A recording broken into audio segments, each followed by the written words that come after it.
Cuando hablamos de un atentado, es muy importante pensar tanto en el antes como el después.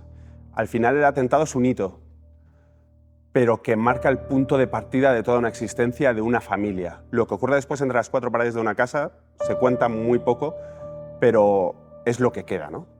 Yo algo que valoro mucho de mis padres es nunca han tratado a la hora de contarme esta historia, nunca han tratado de hacer que odie a los que mataron a mi abuelo.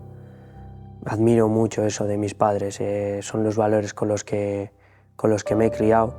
Mi mensaje para la gente joven sería: moléstate en informarte, sobre todo los que viven ahí, porque tienen, diría, aún más derecho a saber, porque el daño que se ha hecho en esa tierra, no solo en España, pero concretamente en esa tierra, es terrible. El tema de mi abuelo en casa era como un tema tabú, causaba tanto dolor que apenas se hablaba, no se hablaba ni de mi abuelo ni de lo que había pasado.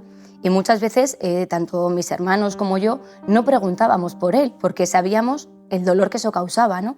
Y no queríamos pues, hacerles revivir o a mi madre o a mi abuela todo lo que habían pasado.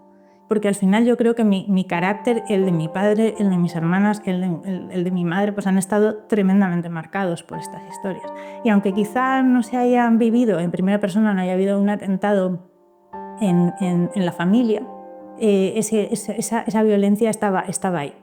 Yo nazco en el año 2000 y el asesinato de mi abuelo es en 1998, por lo que todo lo que sé de aquel día me lo contaron mis padres a medida fui creciendo. Mi padre nunca intentó ocultar el hecho de que mis abuelos habían sido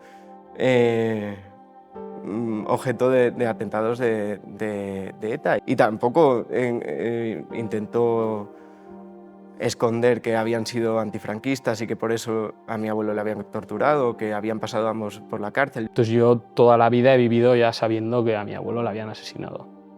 Y que además, luego posteriormente, mi padre fue consejero del gobierno de Navarra y entonces le pusieron escolta. Entonces, claro, ya sabes por qué lleva escolta, porque a tu abuelo le asesinaron antes, ¿no? He sufrido más por ver sufrir a mis padres, por ejemplo, por ver llorar a mi madre o a mis tíos, que lo que vives realmente como un niño de 9 años, ¿no? Esa parte de dolor que hubo en mi familia no la he vivido tanto personalmente, y durante los primeros años sí que la he vivido posteriormente en el recuerdo, ¿no? Cuando hemos tenido momentos de recuerdo. Diría que mi abuela fue maravillosa. O sea, el papel de mi abuela ha sido en nuestra familia muy importante.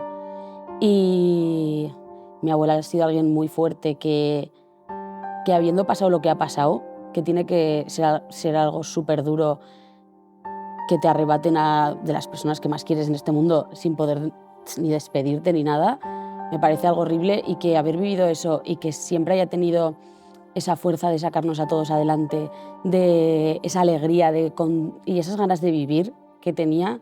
Matando es que no se llega a ningún sitio, que lo único que consigues matando es un dolor que no se va nunca, nunca, y que, por ejemplo, yo y mis hermanos, que tampoco conocimos a mi abuelo, lo vivimos sin haber conocido a mi abuelo. Es un dolor que no solo queda en la generación que lo vivió en primera persona, sino que perdura en las generaciones de después.